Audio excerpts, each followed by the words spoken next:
The Kelly Cup Finals are set, and for the first time in 6 years, both teams are making their first appearance.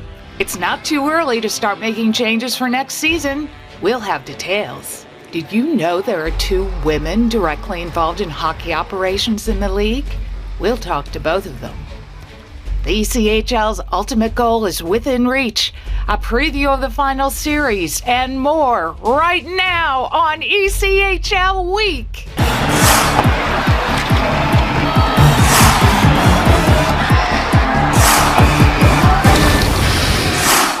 Hi, welcome to another edition of ECHL Week. We're rounding the far turn and heading for home in the Kelly Cup playoffs. We start today's show looking at the Western Conference Final Series. 2 teams trying to get to the Kelly Cup Final for the first time. Here are highlights of Game 7 between Tulsa and Toledo. Carried in for Jenks, thrown towards the net. It hops wide of Ian Keserich's cage. Jenks in the left corner. Jenks to the line. It went off the skate of Pleskach, scooped up by Perfetto. Wraps it back to center, but it's picked off by Birchback. Birchback into the Tulsa zone. Feeds it into the slot. They try to go back to Pope. Birchback shoots, they score! And it's David Pope who strikes first for Toledo in Game 7. Up the right wing by Hamilton. That's deflected by T-Sink, pushed in by Gallant, goes to his backhand, save, Kesserich, rebound, they score! And it's 2-0 Toledo. Gallant snuck in behind the defense on a breakaway, and on the second try, buries it through the 5-hole, and it's 2-0 Walleye at 9:29 of the first period.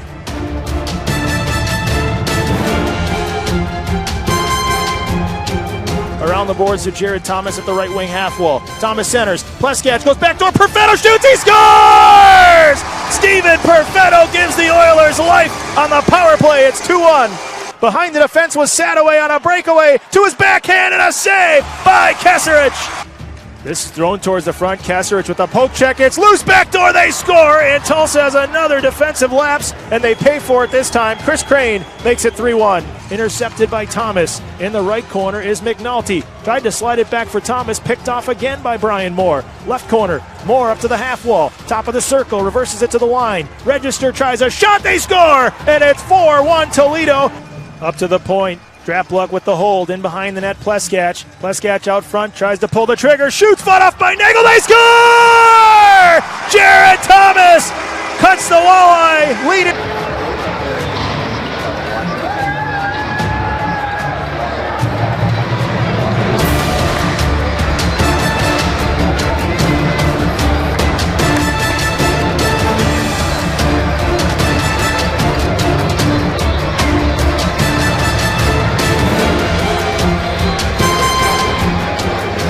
Our guys they bought into what we needed to do here on the road. We got off to a great start, and I think one thing we learned from Game 6 is don't worry about the outcome. Let's focus on the process of getting off to a good start, finishing every play, finishing every shift, and obviously you see the results here tonight. You know what, earning that handshake at the end of it is never easy, because you know what, you got to close. You're sending a team home for the summer, and you know what, their life's on the line. You know what, that third period they came out strong, they came out hard, but we had some big saves by Nags, and we had every single guy contributing.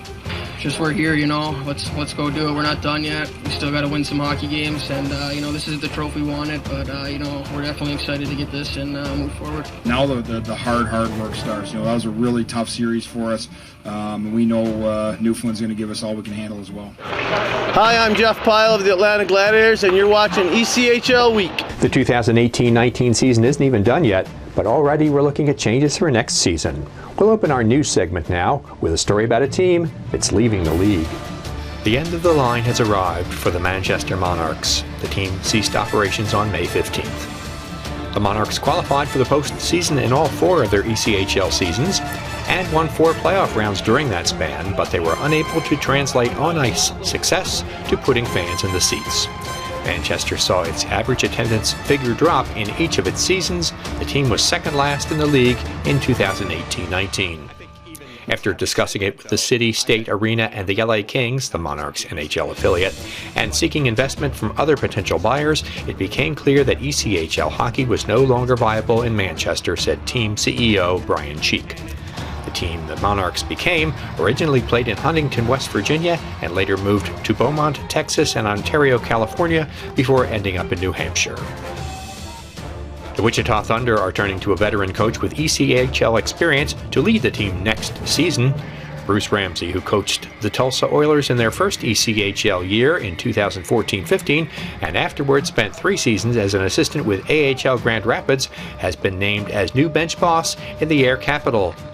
I know it's Wichita, we gotta be tough. Now, I know the game's not played the way it used to be played, but we want to be heavy, we want to be a team that's fair to be played against, whether we're at home or we're on the road. We want to overwhelm teams with our speed, our ferocity, and our relentlessness. Obviously, our goal here is to win the ECHL championships. You know, I want these players to be able to come to work every day and be excited to come to work. As a left wing during his playing career, he made 8 stops in 5 leagues from 1990 through 2005, including a year with Wichita when it was a Central Hockey League member. During his playing days, he was a part of 8 championship teams. In 11 full seasons of being a head coach, he's led his teams to postseason play 8 times. He was on the staff at Grand Rapids when it won the AHL's Calder Cup title in 2017. The Fort Wayne Komets are in the market for a new head coach. They announced that Gary Graham, despite being under contract for another year, will not return next season. Graham served as a Komets assistant coach for 4 seasons in 2 other leagues before heading to the Southern Professional Hockey League as a head coach for a season. He returned to Fort Wayne and worked as both head coach and director of player personnel the last 6 years. The team had a .640 regular season winning percentage under Graham and qualified for the Kelly Cup playoffs in all of his head coaching seasons. Highlights from the final game of the Eastern Conference Championship round are next on ECHL Week.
The Newfoundland Growlers are heading to the Kelly Cup Finals after their Eastern Conference Championship victory over last year's winner, the Florida Everblades. Let's look at the highlights of Game 5 of that series. Ferguson in the right wing corner, played it behind the net. Pooley back to the point to Jardine. Jardine, he'll try it through a crowd. Behind the net it goes to O'Brien, walks out of the corner, finds some room, fires, Pooley scores! Scott Pooley on the rebound! On to Zach O'Brien, rode it to the corner, he tried to get the shot away and did, and the rebound came off of a defender, Shepard. Weaves his way through as the fan steals it and moves it in for Ellenuk. Ellenuk shakes loose, fires and scores! Hudson Ellenuk, it's 2-0 Growlers! And find a way to squeeze and call them both at 7:43 here in the third period. Away come the Growlers. Left wing side is Kestner. He'll slam on the brakes. Sends a backhand down low. Ellenuk's there to pick it up. Has some room. Estefan scores! Giorgio Estefan makes it in! It's 3-0 Growlers! 7:25 to go! And you'll take it any way you can get it, and that is absolutely... Ellenuk's tied up along the boards. 5 seconds to go! Stand proud, Newfoundland and Labrador! Your Newfoundland Growlers are Eastern Conference champions! They're going to the Kelly Cup final! And what a performance, knocking off the defending Eastern Conference champions, the Florida Everblades, and doing it masterfully in 5 games and in their inaugural season. They'll have banners here at Mile 1 Center, a Northern Division Championship for the regular season, an Eastern Conference Championship in their inaugural season.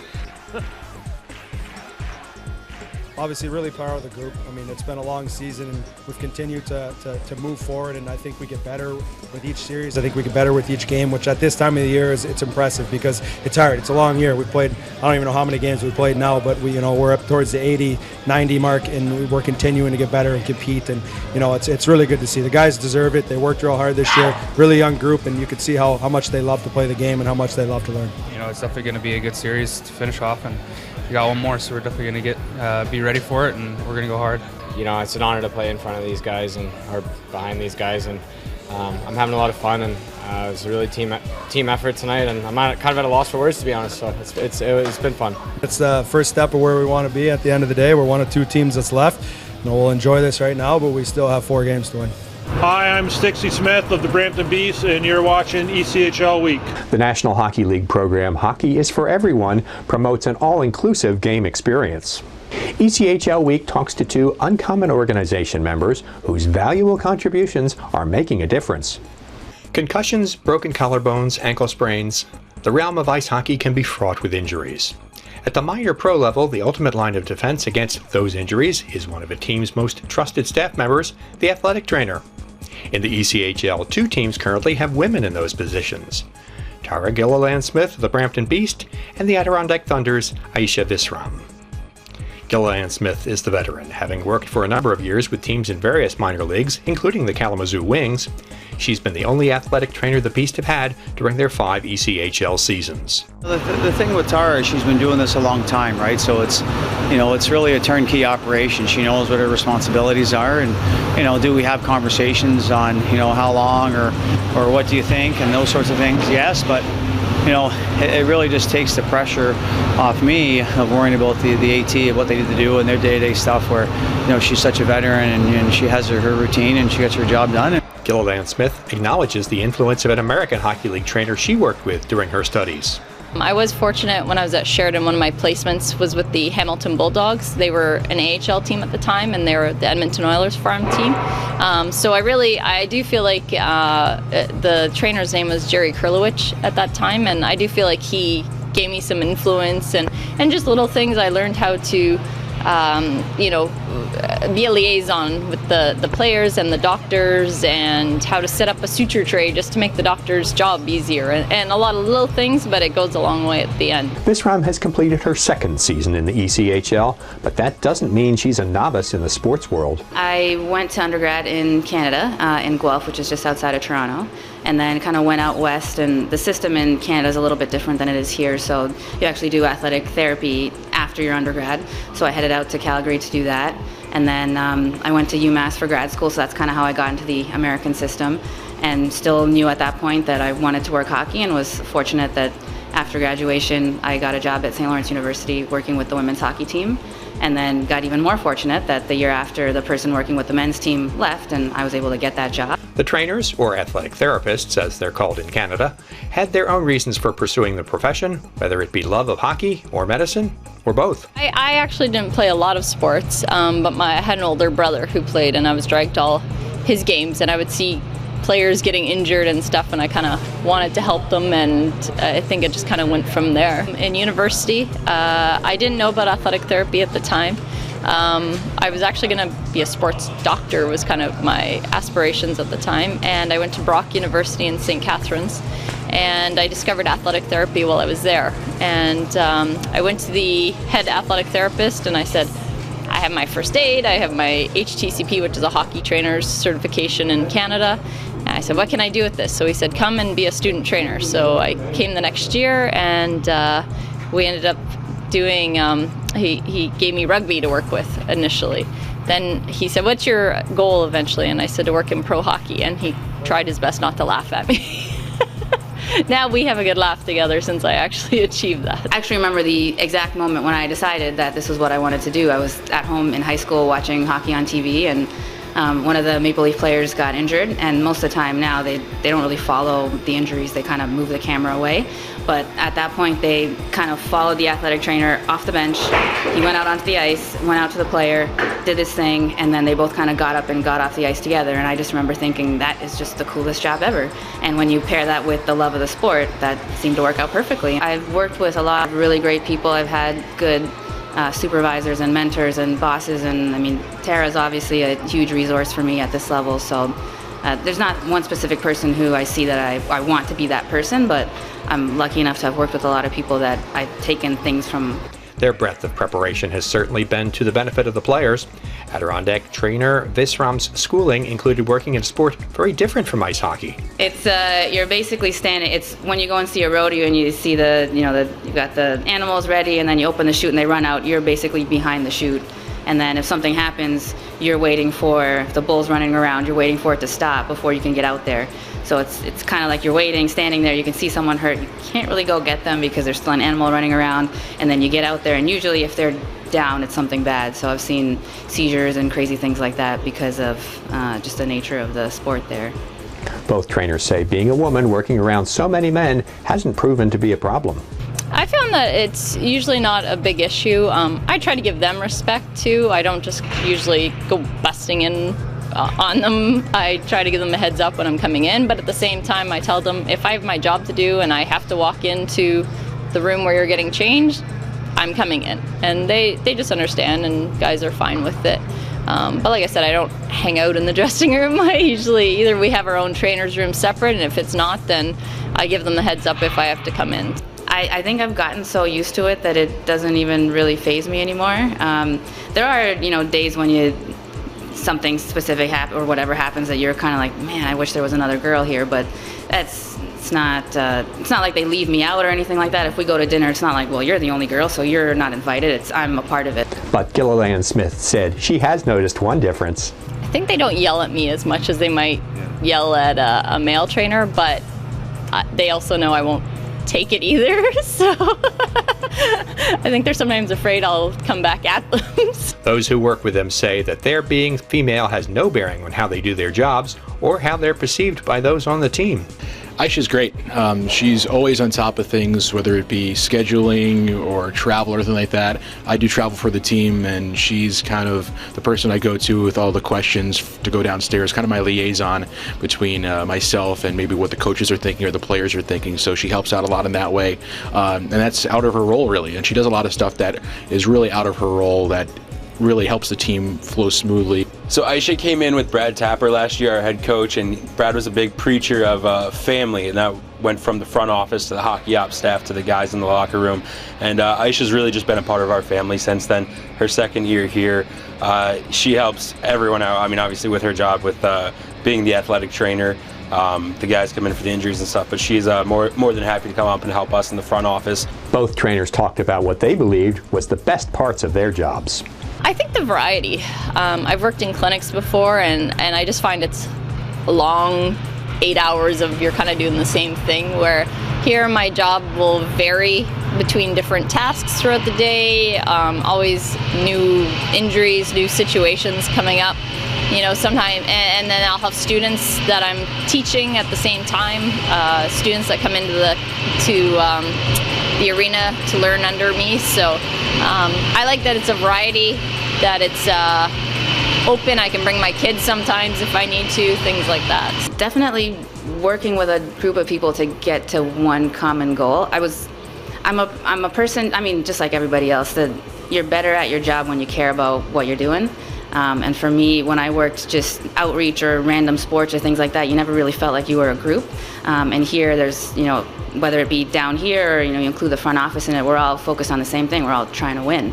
So it's nice to feel like you're part of a family that's oriented towards a certain goal. Gilliland-Smith, whose husband Sean Smith is Brampton's equipment manager, has hopes that her experience will influence her daughter and perhaps other women following in her footsteps. I'm happy at my job, and now having a daughter, I feel like it's more so, and I hope she sees that we don't just go to university to find a husband and settle down, basically, that no matter what, it's going to be tough at times, and definitely it takes a village. I wouldn't be able to do it without my parents helping us with the kids and stuff like that, but that the girls realize they can do anything they want to do. Visram thinks seeing more women in this job is inevitable. Even if you just look at it from a number standpoint, the number of women going into athletic training is starting to outnumber the men. So at some point, this is going to happen because there's just more women in the profession.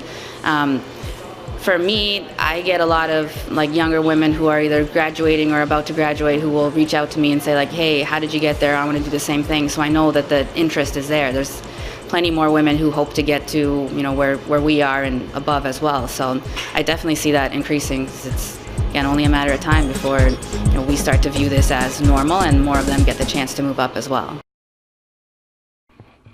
We preview the Walleye versus Growlers Kelly Cup Final Series straight ahead on ECHL Week.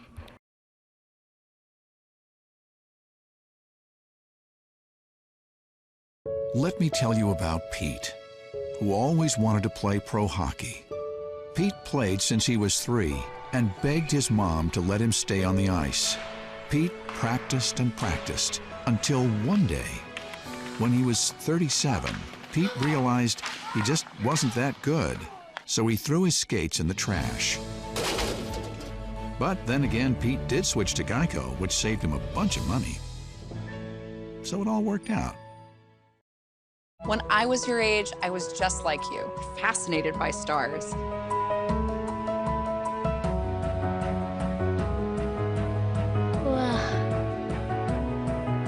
But now I get to search for life in the universe. And who knows, maybe life is looking for us too.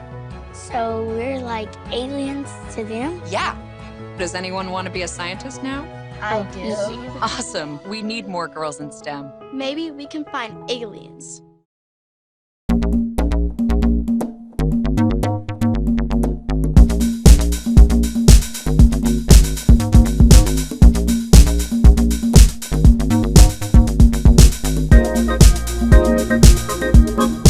So here we are, just 2 teams still standing, and only one is going to win the Kelly Cup. Let's take a look at the matchup between the Newfoundland Growlers and the Toledo Walleye. Toledo has knocked on the Kelly Cup Finals door before. Twice in the last 4 seasons, the Walleye reached the conference final, but couldn't make the last step. The time has finally arrived. Of course, it's debut time in the finals for first-year Newfoundland, too. The Growlers led the North Division through much of the regular season, and although their first 3 playoff rounds weren't exactly a cakewalk, they didn't have to go to 7 games to win any series. Trivia buffs might want to know that the last time 2 teams both made their Kelly Cup Finals debut was in 2013 when Reading defeated Stockton. That was also the last time an Eastern Conference team won the ECHL's title. Newfoundland's Zach O'Brien and Brady Ferguson have been a 1-2 scoring punch in the playoffs, but they're not alone. 6 Growlers forwards have reached double digits in scoring this postseason. On the blue line, Sam Jardine, in addition to leading the team in scoring by defensemen, has been outstanding at both ends of the ice. Goaltender Michael Gartag has 3 playoff shutouts, and all of them came against Florida in the conference final. That ties him for 4th in a single playoff year in ECHL history. Although he's played all 17 games for the Growlers this postseason, Newfoundland has had a week off preparing for the final round, so overwork shouldn't be an issue. A little more history regarding the first Canadian team to reach the Kelly Cup Finals.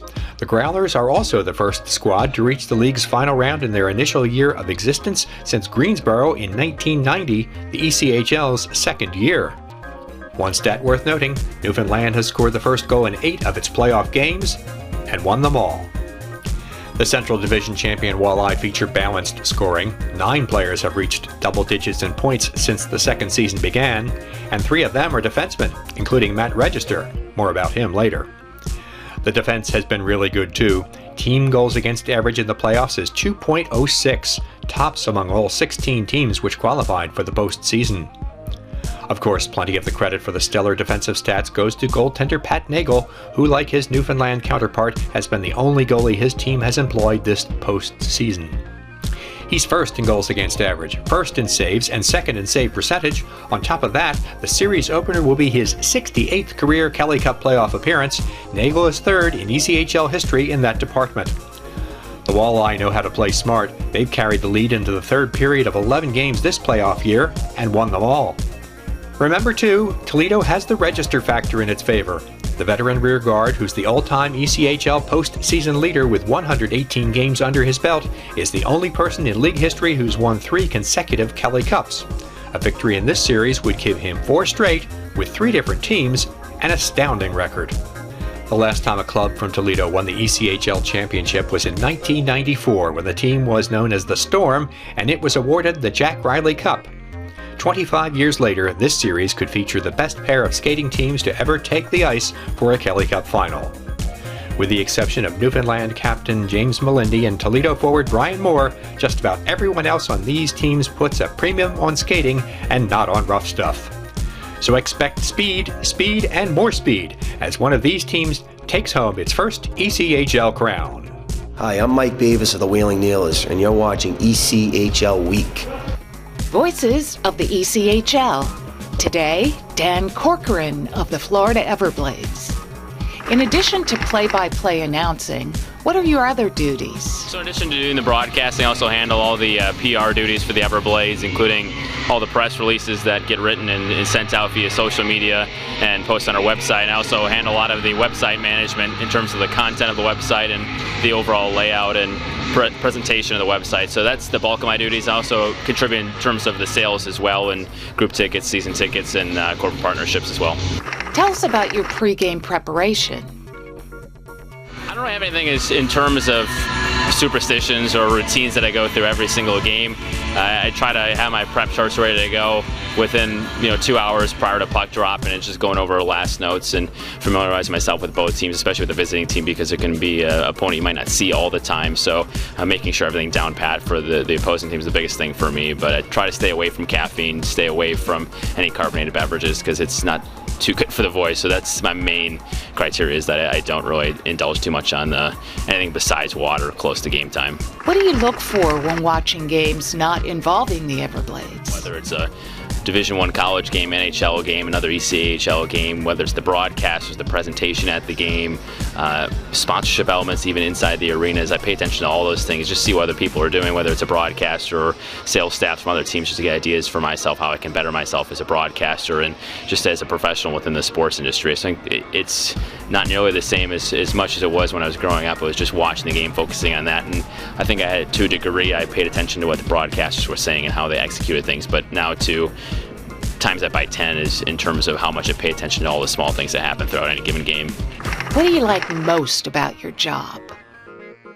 They're long days, but I think game days hands down the best. There's nothing better than being at home, especially in a Estero at Hertz Arena with a full house, and the concourse is buzzing when you're going up to the broadcast booth before the game, and there's just an energy in the building, and it gives me goosebumps, honestly, when the intro videos start and the lights go dark. I mean, there's, even talking about it now, it's a crazy feeling. That's why I wanted to get into broadcasting. There's nothing quite like the lights going down, starters being introduced, and you turn on your headset and you're live on the air. That wraps up another edition of ECHL Week. Thanks for watching. Our next show, the final one of the season, will come to you soon after the Kelly Cup has been awarded. For details about the Kelly Cup Finals and the ECHL Week schedule, make sure to follow us on all our social media channels. I'm Barry Schickling. See you next time.